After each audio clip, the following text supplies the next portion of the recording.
Dari yang kemudian dapat 20.000 sampai bisa ke Tunisia, sampai uang yang diterima dari para donatur, para dermawan itu Masya Allah. bisa untuk hidup 2 tahun di sana. Di sana memang the power of human itu kekuatan manusia untuk mencapai mimpi apapun di sela keterbatasan. Kalau burung mah punya sayap, cenah ya. Punya tekad, keyeng, hoyong pisan, semesta merestui kan. Waduh, guys kita mah bersahabatnya sama anak tongkrongan. Ada bahasa Arab itu yatiru tayru bijanahai. Burung terbang dengan sayapnya. Wa yatirul mar'u bihimmat. Kalau manusia terbang dengan semangat dan tekad. Widih, keren luar biasa. Assalamualaikum warahmatullahi wabarakatuh. Sampurasun. Hai kamu orang Purwakarta terbaik. Bertemu lagi dengan saya Alpiadi Prawiraningrat di podcastnya Orang Purwakarta. Hari ini kita kedatangan salah satu anak muda Purwakarta atau Purwakarta muda yang inspiratif banget. Saya sendiri kenal sebetulnya, bukan kenal sih, tahu sebetulnya beberapa tahun yang lalu dari daerah Salaawi Pasawahan. Anak muda ini berhasil melanglang buana ke negara Tunisia. Hingga akhirnya sekarang dia kembali ke kampung halaman dan berkontribusi mempromosikan toleransi di Indonesia. The one and only, give applause buat Nata Adam. Nata Admana Sutisna. Nata Admana Sutisna, tepuk tangan dong. Hatur nuhun. Nge-like dulu ya Nat. Bios punten ya Nat. Apa kabarnya Nat? Alhamdulillah damang. Kang Adi gimana? Alhamdulillah damang. Luar biasa. Ini kita boleh nyebut puasa perdana kedua gak sih? Boleh ya? Puasanya semangat Nat? Alhamdulillah masih. Ini puasa perdana di Indonesia ya. Oh iya. Setelah 5 tahun di Tunisia. Setelah 5 kali lebaran, 5 kali puasa di Tunisia. 5 kali lebaran, 5 kali puasa di Tunisia. Ya, ini pertama kali. Tiga Bang Toyib. Tiga Bang Toyib. Tiga Toyib. Ini pertama kali di Purwakarta juga? Kan di Jakarta dulu kemarin nah? Iya, puasa pertama di Jakarta, ini Purwakarta. Oh di Purwakarta, widih. Jadi Nata akhirnya kembali ke kampung halaman setelah berapa tahun? Setelah 4 tahun. 4 tahun setengah di Tunisia. Dari 2019 sampai 2024. Masya Allah. Karena Adi tuh taunya Nata ya teman-teman. Hanya berdasarkan oh iya WhatsApp terus ada cerita. Ih kata ini keren banget anak Purwakarta. Terus kita juga kontak-kontakan cuman Instagram doang. Pas akhirnya kemarin tim Orang Purwakarta Rian ngasih tahu, Nata pulang katanya ke Purwakarta. Ya sebenarnya mungkin beberapa waktu-waktu yang lalu pulang. Cuman Adi nggak. Singkat pulangnya. Iya. Pulang say hi sama keluarga, pulang ke Jakarta. Sesibuk itu ya seorang Nata tuh. Makanya pas kemarin ini Natanya free nggak? Free nge-podcast. Wah Adi langsung ngejar banget Nat. Hatur nuhun ya. Abdi hatur nuhun. Ih Adi yang nuhun udah bersedia kesini. Enggak, suatu kehormatan orang Purwakarta. Waduh. Ini kan luar biasa, sudah dari 2015 menemani kita anak-anak muda Purwakarta. Boleh dong tepuk tangan. Samezi itu Adi sama Nata kayak ini di depan mata gitu Nat.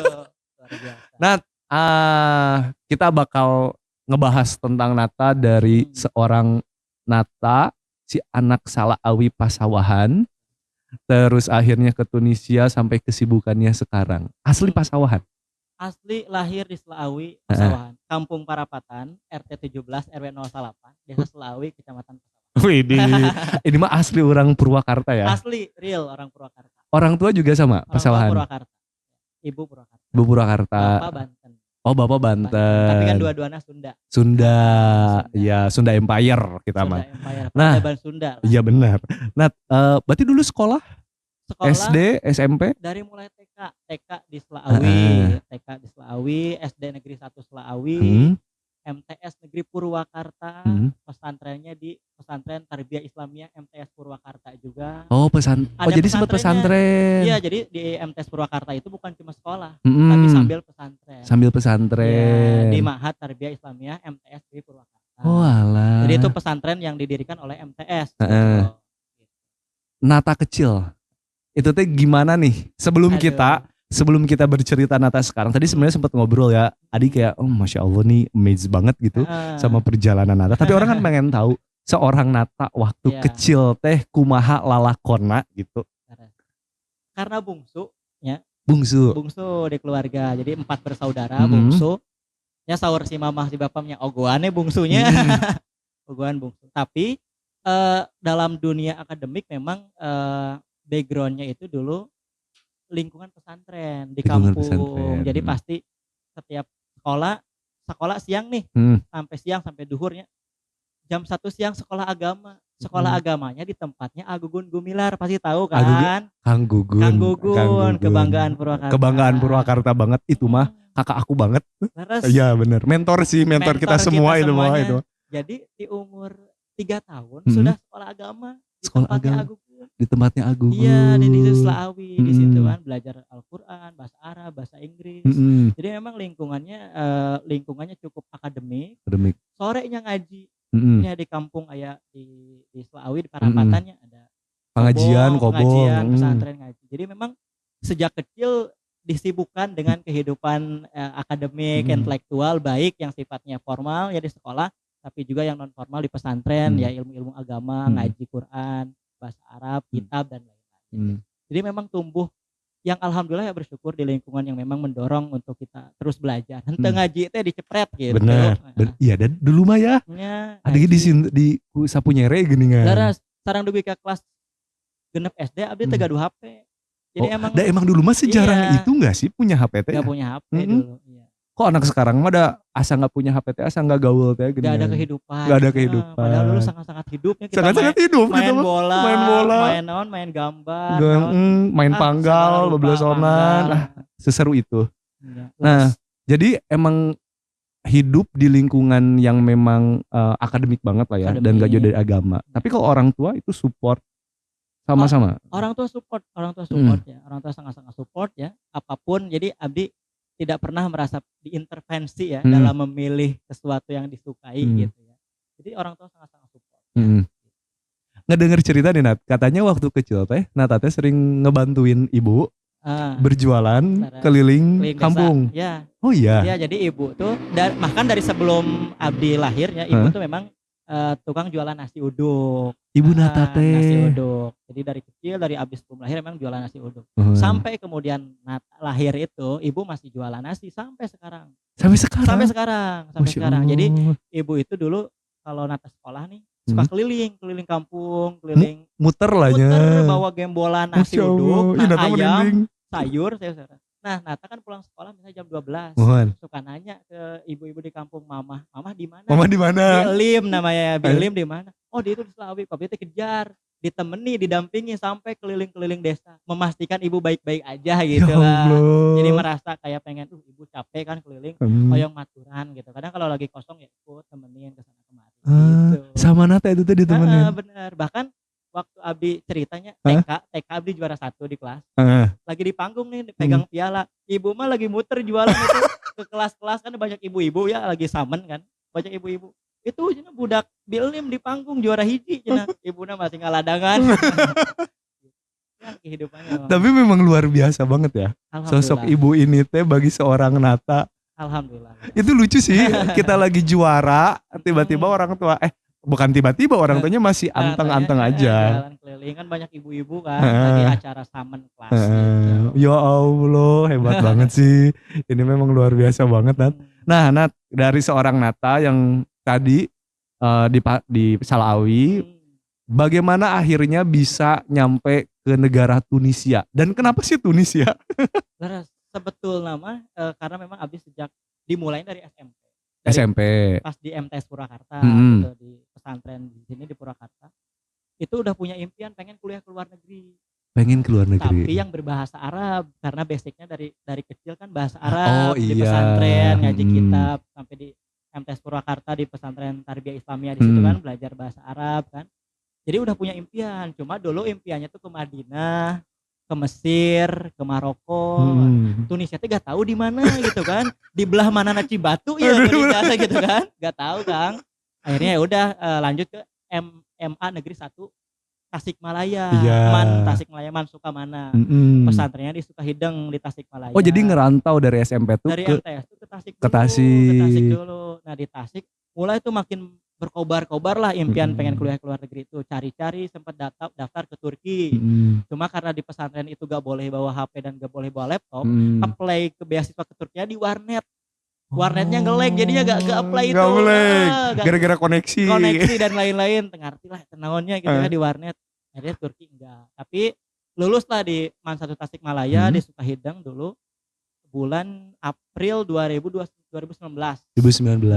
Nah situ mulai cari-cari lah informasi, ternyata ada nih pesantren yang memang ngagodog kita untuk bisa berbahasa Arab sebagai persiapan ke luar negeri. Pesantrennya di Cianjur. Oh jadi Nata dari teh Tasik ke Cianjur ke Cianjur dulu. Itu mah Kang. Perpisahan di pesantren di sekolah teh hari Sabtunya. Minggunya abdi langsung pesantren deh ke Cianjur tanpa jeda saking ngejar impian bener-bener pengennya keluar negeri. Jiwa pesantren banget kayaknya teh ini mah. Pesantren banget.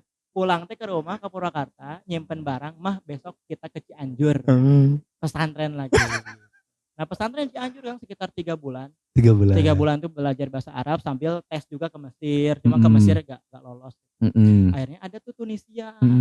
Daftar lah meskipun nggak tahu di mana, yang penting beasiswa pendidikan gratis di luar negeri gitu, memang ada begitu ya, orang yang ke luar negeri gitu kan. Akhirnya ternyata dari ratusan pendaftar waktu itu yang diterima se-Indonesia cuma 20 orang, salah satunya Nata, orang Purwakarta. Masya Allah, orang Purwakarta, salah satunya Nata, orang Purwakarta gitu. Dari banyak yang daftar tapi yang berangkat waktu itu cuma 12 orang, sisanya ada yang mengundurkan diri, ada juga yang gak jadi. Oh nggak jadi. Akhirnya dari 2019 sampai 2024 tumbuh sebagai remaja dan dewasa di Tunisia. Oh ya Allah. Gitu. Ngambil jurusan apa itu teh? Di sana Islamic Studies. Studi Islam, belajar banyak hal lah. Tafsir, sejarah, Al-Quran, hadis, kemudian fikih, tauhid, banyak hal. Kayak di pesantren dulu. Cuma sekarang kuliah. Hari itu teh orang nggak tahu mungkin kayak Mesir orang ada gambaran, Mekah, Madinah ada gambaran. Familiar lah. Ini Tunisia tuh negara kayak gimana sih Nat? Dan Nata di sana tuh ngapain aja? Ini menarik Kang Adi. Karena apa? Karena Abdi pribadi kan nggak tahu ya Tunisia tuh di mana dulu. Oh Nata juga nggak tahu soalnya. Tapi mempelajari ternyata Tunisia itu suatu negara kecil, penduduknya cuma 11 juta, di paling ujung Afrika Utara. Afrika Utara tuh berbatasan Aljazair, ya Maroko, ya kan. Ke Italia deket, nyebrang 1 jam paling ke Italia. Oh itu teh. Ke Prancis deket, ya. Dan Tunisia ini negara Arab Muslim, 99% Muslim yang dijajah Prancis dulu. Dulunya dijajah Prancis. Merdeka tahun 56. Fun fact, orang Tunisia tuh mahir berbahasa Prancis. Oh iya. Daripada bahasa Arab. Oh iya. Itu iya. Kirain Adi, karena kan ini mah maaf banget. Karena Adi tuh taunya Tunisia tuh tentang korma kan ya. Korma emang eksportir terbesar ke Indonesia salah satunya korma. Oh dari Tunisia. Iya. Makanya pas tahu ternyata negara tersebut dijajah sama Perancis dan masih mereka berbahasa Perancis itu kayak fun fact yang menarik pisan gitu. Benar Kang. Jadi pas selama di sana kehidupan kita orang mau ketemu tukang administratif, fotokopi, tukang taksi gitu kan. Nanyanya berbahasa Perancis. Bonjour katanya. Kamu tapel jemapel Nata. Oh gitu. Cenah gitu kan. Biswi de l'Indonesia. Oh gitu. Apa tuh artinya? Saya orang Indonesia. Masih orang Indonesia. Jabit ala Slaawi. Oh. Jabit gua tahu tempat tinggal. Ya, Jabit Aslaawi. Oh gitu alah. Jepu ale ala Cibatu. Aduh. Ini aja belajar bahasa nih. Saya mau ke Cibatu gitu-gitu lah. Ya di sana berbahasa Perancis tapi juga berbahasa Arab, bukan cuma Arab resmi. Bahasa Tunisia ada. Oh ada juga bahasanya? Ada, itu bahasa Tunisia itu gak ada di kamus, di Google gak ada. Oh gak ada? Cuma bisa dipahami oleh orang Tunisia. Kayak gimana tah? Contohnya, Syahwelek Lebe. Apa itu tah? Syahwelek Lebe itu apa kabar? Baik-baik aja damang gitu. Oh alah. Abdi bisa belajar bahasa Tunisia, bisa paham dan berbicara itu setelah 1 tahun. 1 tahun, tapi susah? Susah Kang, 1 tahun pertama kita ngangong lah. Ngangong? Gitu. Gak ngerti apa-apa gitu. Tapi setelah tipsnya Abdi belajar bergaul. Jadi selama di sana gaul kan, kalau musim panas kita ke pantai, bersih-bersih pantai, kayak Pandawara. Oh gitu. Pandawara. Kalau musim dingin kita ke gunung, nanam pohon, reboisasi. Oh alah. Abdi di sana lumayan alhamdulillah cukup aktif. Dari situ kemudian kenal banyak orang, bisa bahasa mereka. Jadi Nata teh nggak cuman ngampus aja lah ya, nggak kupu-kupu kuliah pulang, aktif, tapi juga aktif. Bahkan ikut kelas bahasa Inggris, ikut komunitas budaya, komunitas lingkungan, komunitas bahasa, banyak lah yang diikuti Kang, aktif lah pokoknya mah. Ya Allah. Karena dulu kan prung gramiang anak king gitu kan, pokoknya lah orang ngumbara lah di situ kan. Gak Purwakarta banget ya, prung gramiang anak king. Gitulah pokoknya orang selama di sana orang tua sing aktif cari kesempatan tapi juga sing tiasa nitipkeun diri lah. Masya Allah. Jadi kita maksud nitipkeun diri teh bergaul dengan siapapun, bersikaplah yang menyenangkan gitu. Oh, Makanya iya. abdi kan menariknya selama di Tunisia, hampir di tiap kota punya ibu bapak angkat. Iya. Iya. Jadi kalau liburan tuh ke rumahnya, "Nak, sini ke rumah ibu." Tapi orang Tunisia. Mereka tuh ramah-ramah. Ramah-ramah. Asalnya kitanya ramah. Gimana Baik, kitanya juga sih kitanya sebenarnya. baik dan mereka senang karena kita tuh kan dikenal ramah, sopan santunnya, Orang Indonesia tuh, beradab. ya Kita tuh bener. dikenal beradab, ramah, sopan santun, menyenangkan. Tapi perjalanan menuju Tunisia ini apakah semudah itu, Nat? Atau penuh dengan lika-liku kehidupan? Lika-liku lah. Jika jalan ke mananya? Jalan ke mananya luak-leok? Luak-leok. Kalau ke Cibatu mah enggak luak-leok, gugurudugan. Gugurudugan. Apakah Pasawahan ya, Wanayasa ya. Jadi semulus dan tidak selurus itu gitu kan. Terutama dulu karena ke Tunisia itu kan hanya beasiswa pendidikan. Jadi untuk tiket pesawat enggak tuh waktu itu. Oh iya. Sempat kesulitan. Waktu itu mau ke Tunisia mah keterima di Tunisia, tiketnya 12 juta. Cuma punya uang 20.000 perak. Jadi from 20.000 itu gimana? From 20.000 dari 20.000 bisa nyampe Tunisia? Jadi ceritanya dulu itu abdi merasa punya hutang banyak ke Agugun Gumilar sebagai guru, sebagai mentor. Nyarios ke Agugun, bilang ke Agugun, ini Nata keterima di Tunisia karena emang sering diskusi via Instagram sama Agugun. Tunisia kan, cuma beasiswa pendidikan aja, tiketnya gak ada. Kata Agugun, coba bikin proposal ke Pemprov, temui Pemprov, ke Pemda, ke Bupati, dari ya, Pemda, ke Pemprov, ke distrik. Karena kata Agugun, Bupati Purwakarta, Gubernur Jawa Barat itu teman Agugun semua kan. Ya udah bilang aja dari Agugun. Beliau memang banyak temennya sih. Agugun kan relasinya. Tokoh muda Purwakarta banget sih. Mana-mana pasti ada lah. Betul. Akhirnya dari situ cuma bahasanya dari Pemprov dan Pemda gak ada anggaran. Cuma dari situ ternyata viral Kang, ada berita bahwasanya Nata ini ditolak oleh Pemprov dan Pemda. Abdi juga gak tahu ya itu tiba-tiba rame ya beritanya. Ya narasi lah ya. Itu narasi media. Narasi media biasanya. Itu. Nah dari situ kemudian viral Kang. Rame orang pada ke rumah, pada chat WA. Dari yang kemudian dapat 20.000 sampai bisa ke Tunisia, sampai uang yang diterima dari para donatur, para dermawan itu bisa untuk hidup 2 tahun di sana. Di sana. Luar biasa. Masya Allah. Selama di sana. Ini dari doa ibu sih kayaknya. Doa ibu mudah-mudahan ya. Alhamdulillah. Jadi maksudnya di luar ekspektasi, di luar nalar Kang, tiba-tiba dalam waktu singkat bisa mendapatkan uang sebanyak itu untuk jadi bekal ke Tunisia dulu. Iya. Ya, itu luar biasa sih Nat. Ya, jadi kadang refleksinya tuh gini. Kadang kita tuh nggak tahu cara Tuhan, cara Allah itu ngasih kejutan dan hadiah tuh kayak gimana. Kadang harus susah dulu, kadang harus capek dulu, kadang kudu kaditu kadieula sampai ada di titik kita pasrah tertinggi kayak ya udahlah ya Allah, kumaha anjeun we, dari situlah the power of Allah Subhanahu wa taala tuh bekerja. Mungkin Allah ngelihat dulu ya gimana usahanya, keyang henteu budak teh gitu. Kadang orang kan di awal tos nyerahnya, cuma keyang henteu nya, tapi ditempuh kan. Ke Bandung, ke Purwakarta, ketemu ieu. Dijalanin dulu prosesnya. Kalau kita hanya mengandalkan di awal udah pasrah ya, ibu cuma jualan nasi uduk kan, kemudian bapak di masa itu memang lagi nganggur ya, bareng ibu juga. Kalau mengandalkan itu pasrah enggak kan. Tapi abdi dulu tipikalnya punya tekad, keyeng, hoyong pisan, semesta merestui kan. Akhirnya kemudian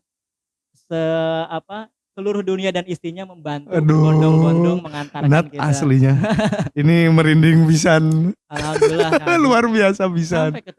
Sampai akhirnya ke Tunisia 4,5 tahun di sana. Gak pernah pulang-pulang. Aktif organisasi. Lulus akhirnya dari Tunisia? Lulus alhamdulillah, pulang. Sebetulnya sempat kerja dulu kan di sana sempat kerja Nat? Di kedutaan Indonesia di Tunis sambil kuliah. Sambil kuliah kerja. Kerjanya bikin berita, nulis-nulis. Nulis kan. Jadi misalnya Bapak Duta Besar bertemu siapa, Nata tulis berita. Jadi tulis berita dikirim ke Kemlu, itu berita itu Kementerian Luar Negeri. Karena memang selama di sana senang liputan, senang jadi penyiar radio, senang jadi reporter, nulis segala rupa kan dipelajari. Kan. Seorang Agugun, seorang ibu sok sing bisa sadayana gitu, mumpung masih momentum belajar mah cobain aja semua gitu. Akhirnya udah dapat kesempatan itu. Akhirnya pulang Agustus kemarin 2024. Baru kemarin. 2024 baru pulang. 6 bulan. 6 bulan lalu. Oh iya 6 bulan lalu ya. 6 bulan di Jakarta. Di Purwakarta. sekarang jadi sibuk apa? Karena mendengar dan melihat updatean di sosmed tuh, Masya Allah masih, Nata berapa tahun sih sekarang? Sekarang 24. Masih 24 tahun, ini masih muda banget, tapi kesibukannya sangat luar biasa. Sekarang tuh berkarir di mana? Jadi anak Jakarta? Jakarta. Oh Jakarta, jadi anak. Di Jakarta, ngekos di Jakarta. Jadi alhamdulillah kan sekarang ya ketika pulang itu, ada kesempatan sama Agugun dari dulu, dari kecil sampai sekarang masih connect. Kata Agugun tuh, ada kerjaan di Jakarta, kerja di kedutaan besar. Kedutaan besar mana? Kedutaan besar Irak. Sok sekarang Nata tes bahasa Arab sama bahasa Inggris. Kedutaan apa? Irak. Kedutaan besar Irak. Jakarta. Dites bahasa Arab bahasa Inggris via telepon. Abdina nuju hajat di Cikalium di Selawi. Eta mah menuju iya tahlilan. Terus telepon sama orang kedutaannya, telepon bahasa Arab bahasa Inggris. Udah cocok besok ke Jakarta. Akhirnya mulai ke Jakarta waktu itu bulan Agustus. 1 minggu setelah pulang langsung ke Jakarta. Di kedutaan Irak. Irak ya kerjanya bikin berita-berita, melihat situasi perkembangan global di ASEAN ya, Myanmar, Vietnam, Thailand, Brunei, Indonesia. Kemudian dibikin laporannya pakai bahasa Arab, bahasa Inggris, dikasih ke kedutaan. Juga nemenin jadi translator, ketemu menteri, ketemu tokoh, ketemu siapapun nemenin. Juga sama Agugun kan dosen juga. Agugun kan sekarang staf khusus Menteri Agama ya. Juga ngajar, kadang bantu Agugun untuk asisten dosen, ngajar anak S2, S3 kan. Itu ada program LPDP ke Amerika tuh yang di Istiqlal itu. Istiqlal. Kadang bantu-bantu Agugun. Juga di organisasi ada namanya IDE Indonesia. Oh, IDE. Kalau IDE mah ini udah famous banget sih. Foundernya Agugun kan. Sekarang kebetulan Nata chairman-nya. Oh iya. Dilimpahkan gitu kan. Agugun udah sibuk. Sibuk bisa. Udah Nata lah, silahkan kita yang bergerak gitu kan, penerus gitu kan, regenerasi. Ya alhamdulillah di Jakarta sibuk kan, lumayan. Pulang pagi, pergi pagi pulang pagi. Malam, iya. Ke Purwakarta paling malam sehari atau bahkan cuma sejam 2 jam pulang lagi ke Jakarta. Selama 6 bulan ini, 6 bulan ini. Yang paling berkesan momen apa tah? Karena dengar-dengar katanya nggak cuma di Irak, di kedutaan Irak aja, tapi juga di mana-mana. Yang paling berkesan itu kalau di Jakarta ya, alhamdulillah. Di kesempatannya dari Agugun. Dari Agugun nemenin banyak dubes-dubes, tamu-tamu Kang dari Ukraina, dari Filipina, dari China, dari Amerika. Kemarin terakhir nemenin Presiden Harvard International University, salah satu kampus yang fokus di peace building. Ya, perdamaian dunia yang dulu juga Agugun S2-nya di situ. Di Harvard, ya. Di Harvard itu. Nata nemenin tuh seminggu selama perjalanan beliau di Jakarta, ketemu rektor, ketemu menteri, ketemu tokoh-tokoh, semuanya Nata nemenin kan, nge-LO-an lah, nemenin, menghubungkan gitu kan, ya komunikasi dengan beliau. Sampai kata beliau, Nata, kamu kalau mau S2 ke Amerika katanya sok iraha wae di Jumponan. Digaransi, welcome katanya. Anytime katanya. You have to study in US katanya. Welcome kapan aja. Terus Tata bilang, ya tahun depan lah insyaallah, mudah-mudahan bisa lanjut S2 lagi kan gitu. Tapi mau Nat S2? Pengen? Pasti harus. Sampai dokter gitu. Aduh. S3. Udah dong guys. Tapi kuliah. Emang ini mungkin orang agak rooming ya, Kang Bro dan Tesis ini Gugun Gumilar siapa? Bagi yang belum tahu bisa dicek di Google. Beliau tuh adalah salah satu tokoh muda Purwakarta. Dari Selawi. Daerah Selawi Pasawahan, dan Adi sangat appreciate beliau tuh di samping kesibukannya karena mungkin beberapa di Adi Nata. Saya personal tuh cukup dekat dengan beliau. Beliau tuh selalu memang menyempatkan. Jadi kayak kakak ya kalau saya ngemong gitu, ngerespon, nelepon, nge-WA, just say hello, apa kabar, kumaha damang, sekarang kesibukannya apa. Itulah sosok Agugun. Di samping beliau adalah sekarang staf khususnya Menteri Agama, latar belakang pendidikan luar biasa, tapi beliau masih menyempatkan diri untuk peduli sama anak-anak muda Purwakarta. Dan kita merasa bersyukur ya, Abdi pribadi secara personal dari mulai kecil kan sampai sekarang masih terus terkoneksi dan diberi banyak kesempatan lah di Jakarta. Jadi ketika pulang ke Jakarta itu bahasa Arab kepake lagi, bahasa Inggris kepake, karena setiap hari kan ketemunya orang-orang asing kan, orang-orang luar negeri, dubes-dubes gitu kan. Jadi udah jadi bersahabat lah sama mereka gitu. Aduh, guys, kita mah bersahabatnya sama anak tongkrongan. Ini mah bersahabatnya sama dubes-dubes ya. Oke, Nata. Sebelum kita closing ya, ada nggak sih pesan yang ingin Nata sampaikan buat anak-anak muda Purwakarta yang mungkin ngerasa insecure ya karena udah aku mah Purwakarta di pasisian cenah gitu. Orang lembur biasanya kan defense-nya pembenarannya kayak gitu ya. Ada aku mah di kampung bisa naon gak bisa apa-apa. Tapi adalah sebuah plot twist seorang Nata anak Salaawi Pasawahan yang suka ngebantu ibunya jualan nasi uduk keliling ternyata bisa sampai ke Tunisia dan berelasi dengan banyak orang-orang penting di dunia. Apa pesan yang ingin Nata sampaikan buat anak-anak muda Purwakarta? Aduh, ini penting ya buat anak-anak Purwakarta nih. Kang Bro and Tesis. Adik-adik kita semuanya, Bro and Sis. Ya. Kang Bro and Tesis. Ya, ada Kang dan tehnya. Iya, tersyahdu pokoknya. Tersyahdu pokoknya orang Purwakarta. Jadi pertama tentu kita ini di dunia ya diberikan potensi akal ya, kesempatan, waktu yang sama. Semua orang bisa berperan, semua orang bisa berjejaring, siapapun bisa belajar. Maka pesannya kejarlah mimpi setinggi-tingginya gitu kan. Mimpi setinggi-tingginya karena urusan hasil itu ada skenario Tuhan yang menentukan. Tugas kita apa? Tekad. Tekad kita, kesungguhan kita, rasa keyeng kita lah ya. Keyeng gitu. Maka ada bahasa Arab itu yatirut tayru bijanahihi. Burung terbang dengan sayapnya. Wa yatirul mar'u bihimmatihi. Kalau manusia terbang dengan semangat dan tekadnya. Gitu. Widih, keren luar biasa. Tekad, semangat itu menjadi penting. Jadi jangan merasa insecure, orang mati kampung gitu. Ingat sekarang itu era global. Semua informasi, kesempatan ada, beasiswa juga banyak. Tinggal maunya kita gimana? Apakah mau cari informasi, apakah kita mau menghubungi orang, menanyakan, ikut kursus, workshop, pelatihan apapun, ditempuh, pelajari semuanya. Terutama pendidikan karena pendidikan itu kata Ibnu Khaldun itu menjadi kunci kemajuan sebuah peradaban. Pendidikan menjadi kunci kemajuan kita secara pribadi sebagai manusia gitu. Karena kan siapa yang mau dunia ilmu, yang mau akhirat ilmu, yang mau dua-duanya ya ilmu juga. Ilmu, perbanyak belajar. Belajar kepada siapapun dan belajar apapun. Itu sih yang menjadi bekal kita untuk hidup ya di dunia. Ini kuliah edisi Ramadan.